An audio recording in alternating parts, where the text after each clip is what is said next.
जय श्री कृष्ण। बंधुओं, यदि रज रानी की कृपा से, रस रानी की कृपा से, वृंदावन की अधिष्ठात्री जो देवी हैं श्री राधा रानी, उनकी कृपा से यदि आपको श्री धाम वृंदावन का वास सुलभ हो पाया है तो आप अपने आप को बड़ा सौभाग्यशाली समझिए। क्योंकि श्री जी की कृपा के बिना, श्री किशोरी जी की कृपा के बिना वृंदावन में प्रवेश कोई कर जाए ये संभव नहीं है। वृंदावन में उन्हीं को प्रवेश मिलता है जिस पर श्री राधा रानी कृपा करती हैं। बंधुओं, यदि आप धाम में वास कर रहे हैं, श्री धाम वृंदावन में आप रह रहे हैं, तो हर धाम में एक रहनी होती है। रहनी का अभिप्राय कि वहां पर किस प्रकार से वास किया जाए, किस प्रकार से रहा जाए। हमने अपने पूर्व वक्तव्यों में बताया है कि यदि आप धाम में निवास कर रहे हैं तो भूल कर भी किसी भी प्रकार के अपराध में न फंस जाएं, किसी प्रकार का कोई आपसे अपराध ना हो जाए। क्योंकि अन्यत्र किया गया अपराध तो क्षमा योग्य है, यदि धाम में अपराध करते हैं तो उसको भगवान भी उनको क्षमा नहीं करते। तो किसी भी स्थिति में हमसे कोई पाप ना हो जाए, हमसे कोई अपराध ना बन जाए, इस बात का विशेष ध्यान रखें। अब आप जब श्री धाम वृंदावन में रह रहे हैं तो उनकी रहनी के संबंध में हमारे आचार्यों ने जो कहा है उसके लिए मैं आपको अवगत कराना चाहता हूं। धाम में और नाम में कोई अंतर नहीं है। बंधुओं, धाम का प्राकट्य पहले होता है और स्वरूप का प्राकट्य बाद में होता है। श्री धाम वृंदावन पहले बना और श्री कृष्णचंद्र आनंद कंद का प्रादुर्भाव बाद में हुआ। इसी प्रकार श्री अयोध्या जी धाम का प्रादुर्भाव पहले हुआ, श्री राम भद्राचार्य जी महाराज बाद में पधारे। तो धाम का बड़ा महत्व है। और धाम में अगर आप रह रहे हैं और शरणागत होकर पूर्ण समर्पित भाव से आप अपने इष्ट के प्रति समर्पण किए हुए हैं, तो ये मान के चलिए कि धाम आपको सहज में भक्ति प्रदान करा ही देंगे। वैसे तो भक्ति के 9 स्वरूप बताए गए हैं, जगह जगह वर्णन आया है, पर यहां पर और एक विशेष बात है। क्या है? भक्ति के जो 9 स्वरूप हैं कि श्रवणम कीर्तनम विष्णु स्मरणम पाद सेवनम अर्जनम बंदनम दास्यम सख्यात्मक निवेदनम। अर्थात श्रवणम, भगवान श्री कृष्णचंद्र आनंद कंद श्री राधा रानी के दिव्य नामों का स्मरण कीजिए। भगवान के नामों का स्मरण करते करते राजा परीक्षित 7 दिन के अंदर मोक्ष प्राप्त कर लिया उन्होंने। इसी प्रकार कीर्तनम, श्री नारद जी महाराज, श्री सुखदेव जी भगवान के नामों का निरंतर कीर्तन करते रहते हैं।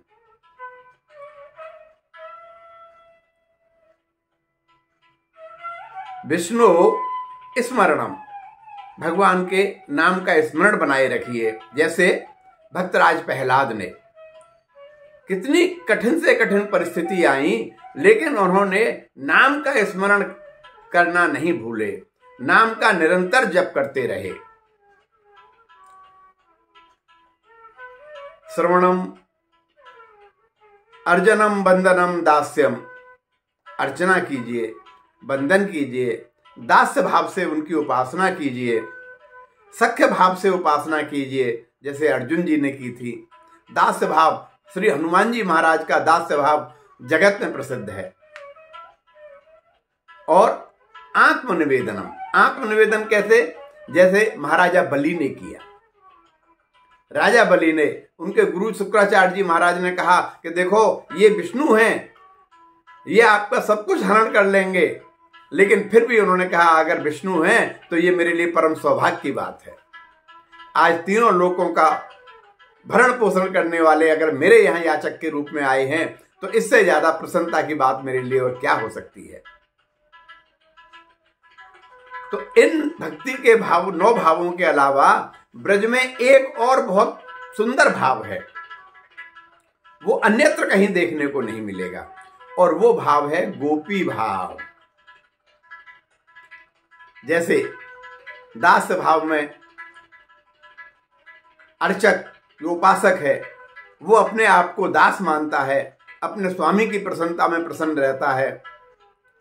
वात्सल्य भाव में माता के रूप में लालन पालन लाला का करती हैं, उसी में प्रसन्न रहती हैं, प्रसन्नता व्यक्त करती हैं अपनी। कांत भाव में पति के रूप में ठाकुर जी को अपनाया जाता है, उनका स्मरण किया जाता है, गुणगान किया जाता है।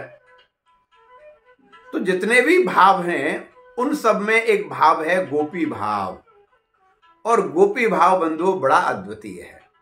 गोपी भाव का अभिप्राय यह है कि जो कुछ है हमारे कृष्णचंद्र आनंद कंद के लिए है, हमारे प्रिय प्रीतम जी के लिए है। अगर हम श्रृंगार करती हैं, भोग धराती हैं, तो अपने कृष्ण की प्रसन्नता के लिए। जब हम माखन सजा के रखते हैं और भगवान कृष्णचंद्र कंद आते हैं, हमारी मटकी फोड़ते हैं, तो बड़ा हमें आनंद मिलता है। तो अपने सुख को त्याग कर भगवान के सुख में सुखी रहना, यही गोपी भाव है। गोपी भाव में अपना सुख नहीं देखा जाता किंचित मात्र भी। हमारे प्यारे को क्या सुख मिलेगा, किस चीज से, हम वही करें। एक गोपी मंगला के दर्शन करते समय अपने भाव व्यक्त कर रही हैं और अपनी सखी से कह रही हैं कि अरे सखी, ये जो मेरी पलकें हैं, ये जब बंद होती हैं, पलकें जब गिरती हैं और मैं दर्शन करती हूं, और दर्शन में मुझे जब अवरोध पैदा होता है तो ऐसा लगता है कि लोहे की सलाखें गर्म करके मेरे आंखों पर डाल दी गई हैं। पलकांतर विरह, पलकों के जरा सा निमिष मात्र पलकें गिर रही हैं और वो विरह उस गोपी को सहन नहीं हो पा रहा। तो वो कहती हैं कि ऐसी इच्छा करती है कि इन पलकों को मैं काट डालूं, लेकिन फिर याद आती है कि नहीं, हमारे श्याम सुंदर हमारे मुखारबिंद को देखकर बड़े प्रसन्न होते हैं, और जब पलकों के बिना हमारा स्वरूप कुरूप हो जाएगा तो उनको कितना दुख होगा, इसलिए ऐसा नहीं कर सकती। तो जो भी कुछ है अपने कृष्णचंद्र आनंद कंद के लिए। एक सखी की सासू मां कहती हैं कि आज रंगीली गली की तरफ से मत जाना, वहां नंदलाल खड़ा है। अब जैसे ही बात सुनी कि नंदलाल खड़ा है तो गोपी पर कहां रुका गया। वो जल्दी से तैयार होकर सब समझ के अपनी मटकी सिर पे रख के और गौरस बेचने के लिए रंगीली गली में ही पहुंच गई। और जैसे ही ठाकुर जी को, श्याम सुंदर जी को त्रिभंगी स्वरूप में खड़ा हुआ देखा तो आहा, नैन उनके तृप्त हो गए। भगवान कृष्णचंद्र आनंद कंद ने उनके मनोभाव जानकर उनकी मटकी फोड़ी, उनकी फरिया सिर से उतार दी। अब लोक लाज की दृष्टि से अगर हम देखें तो बड़ा अनैतिक कर्म है ये, लेकिन ये तो दैवीय प्रेम है, इसको लौकिक भाव से देखा ही नहीं जाता है। ये तो दिव्य स्वरूप है भगवान का, और ये जो भाव है ये देवीय भाव है। बंधुओं, हर गोपी के मन में एक आकांक्षा होती है, एक इच्छा होती है कि मैं कैसे अपने प्रियतम को सुखी रखूं। एक बार एक गोपी ने कहा, हे कृष्णचंद्र आनंद कंद, आप सब पे कृपा करने वाले हो, क्या आप कभी हमारे यहां भी कृपा करोगे? उन्होंने कहा, अरे सखी, तेरी सास बहुत लड़े, और बाने अगर मैं पकड़ लियो तो मैया को वो खबर कर देगी। श्री हमारी जो गोपी हैं उनका भाव देखिए। बोले नंदलाल, मैं आज पीछे के आरे को खोल के रखूंगी, अटारे को माते आ जाई हूं, और आपके लिए मैंने माखन बना के रखा है, ताजा ताजा सौंधा सौंधा, आप वो माखन का भोग आरोग्य। तो अपने सास की चिंता नहीं है, अपने पति की चिंता नहीं है, अपने घर वालों की चिंता नहीं है, सिर्फ प्रिया प्रीतम की कैसे प्रसन्न करें उसी की चिंता में है। इसी प्रकार जो हमारी किशोरी जी की जो अष्ट सखी हैं, हर वो प्रयत्न करती हैं जिससे किशोरी जी प्रसन्न रहें। हमारे कन्हैया बार बार अपनी लीला करते हैं किशोरी जी के दर्शन प्राप्त करने के लिए, और जो सखी हैं उनकी चेष्टा होती है वो किसी प्रकार कान्हा को भीतर न आने दिया जाए। इस लीला में भी उनको बड़ा सुख है। वो जानती हैं कि हमारे मदन मोहन किसी न किसी स्वरूप में आकर श्री किशोरी जी को अपना दर्शन देंगे ही, क्योंकि जब तक वो स्वयं किशोरी जी का दर्शन नहीं कर लेते तब तक उनकी ब्रह अग्नि शांत नहीं होती। एक क्षण के लिए भी किशोरी जी से दूर रहना पसंद नहीं है उनको। गोपी भाव ऐसा है मित्रों कि सारे भावों से ऊपर है।